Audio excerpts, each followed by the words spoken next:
Hello everyone, আমি ভাস্কর। আজকে কথা বলবো যে যখনই বাংলার যখন কোনো সিনেমা মানে হাই ক্লাসের যে সিনেমাগুলো, সেটা দেবদা বলুন, জিৎদা বলুন, অঙ্কুশদা বলুন, যারই সিনেমা হোক না কেন বা ইয়াসদার বলুন না কেন, যখন সিনেমার টিজার গান যখনই আসে না, তখন না লোকে হুড়মুড়িয়ে দেখে কিন্তু কিন্তু দেখার পরে তারা বিশাল সেলিব্রেশনও করে, তারা প্রচুর একটা পজিটিভ রিয়াকশান দেয়, কেউ খারাপ রিয়াকশান দেয়, মানে কি লোকে দেখছে।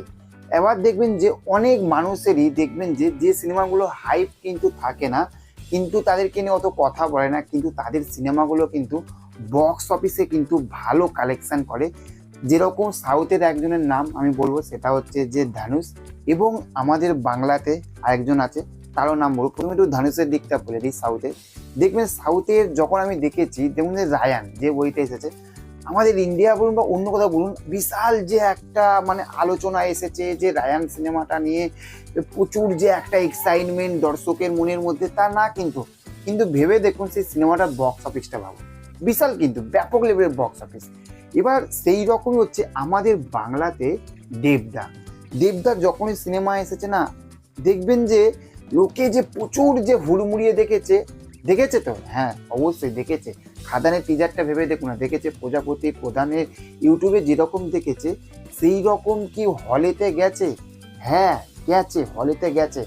একমাত্র আমাদের বাংলাতে আমি দেখলাম দেবদাই আছে একমাত্র, যার সিনেমার টিজার ট্রেলার গান ইউটিউবে যেরকম দেখে, ধরুন 10 জন যদি ইউটিউবে দেখে, তার মধ্যে কিন্তু 4 জন কিন্তু হলে যায়। কিন্তু অন্য ইয়াসদা বা অঙ্কুশ, আমি দেখেছি অন্য কমার্শিয়াল সিনেমা, অন্য যে কোনো সিনেমা যখন এসেছে, তখন দেখি ইউটিউবে বিশাল দিচ্ছে, গানগুলো সুপার হিট করে দিচ্ছে, একদম মেগা মেগা হিট করে দিচ্ছে।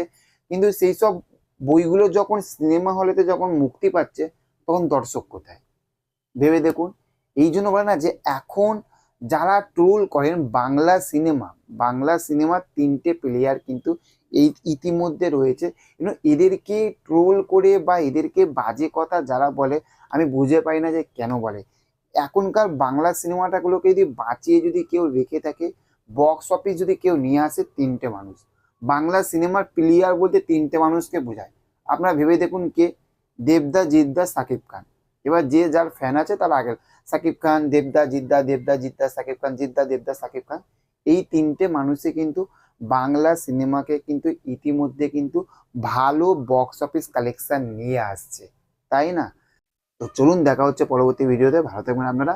ওকে, thank you, have a nice day. চ্যানেলে যদি নতুন হয়ে থাকেন, তার চ্যানেলটিকে কিন্তু অবশ্যই সাবস্ক্রাইব করে আমাদের পাশে থাকবেন। Tata, bye bye.